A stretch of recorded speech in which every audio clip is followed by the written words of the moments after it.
Continuing with our preview of women's soccer, this is Isabella. They call her Bella Gutierrez, who happens to be the reigning Southern Conference Player of the Year heading into her senior season. So I'll ask you the same question I asked Nieva, who's the reigning SoCon Freshman of the Year. How's the encore going to be? How do you follow that up?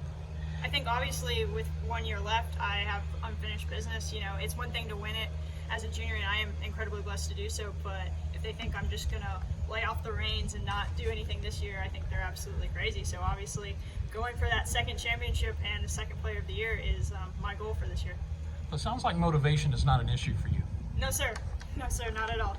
It's hard not to have no motivation when you have the group of girls that we have here training every day. And there are so many coming back, 9 starters from last year, 19 letter winners. So, again, I talked with Coach Burr about this. You're going to be the front runner from the get-go. People are going to be chasing you, but I get the sense that you're okay with that. I think I like being chased a little bit now that we've put our foot in the ground. I mean, obviously we went to the championship twice and lost. So it was kind of our year last year. We knew what we needed to do, and now everybody knows that they need to come after us. But I'd like to see them try. I'm excited to play.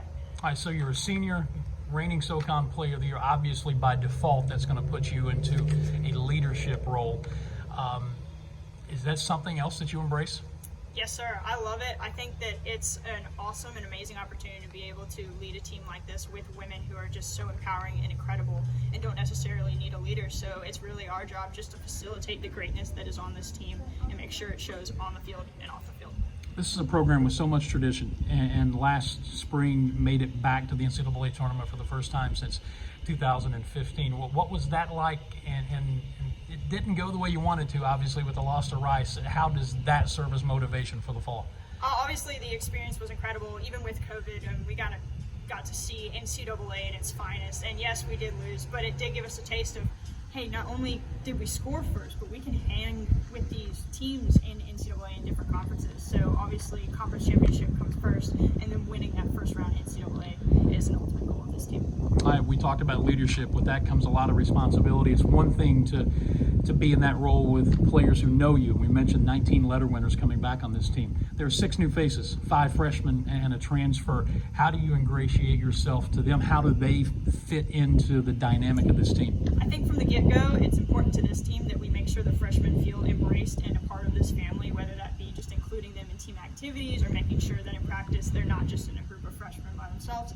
I'm especially lucky. My younger sister is a freshman, so that gives me a little bit of an edge because she doesn't feel as nervous about a big senior. So she gets to talk to me a lot in the freshman group. So I think it's a really close-knit team this year. Just looking at some of your numbers over your career, 16 career goals. You had 4 in just 11 games in the short season back in the spring. What's the strength of your game? I would say being able to read the game, actually, because it's hard to pinpoint one thing. I'm left-footed. I'm known to score with my left foot, but I think also reading the game as I've gotten older and as people have started to guard me for that, being able to adapt and still make a difference on the field. You find as you've gotten further along in your career, and football players talk about this, basketball players do, that the more experience you get, that the game kind of slows down a little bit for you. Yes. from where you were as a freshman? Mm-hmm. I would say so. I remember freshman year, everything was just so fast and frantic, and obviously being a freshman, you didn't want to mess up, you wanted to make a difference, and now it's kind of like taking the game by the reins and being like, all right, let's do this. We are Furman University. We're going to get the win, and we're going to get out of here with the conference championship. I'll finish up the same way I finish up with Coach Burr. Could you get a little excited for me? I mean, come on. I know. I'm excited. We're preseason, obviously. You know, we're out here 2 days a week, or 2 times a day, and I don't think you're going to see commitment like that from anyone else at the rate that we do it with this team. Bella Gutierrez, thank you. Thank you.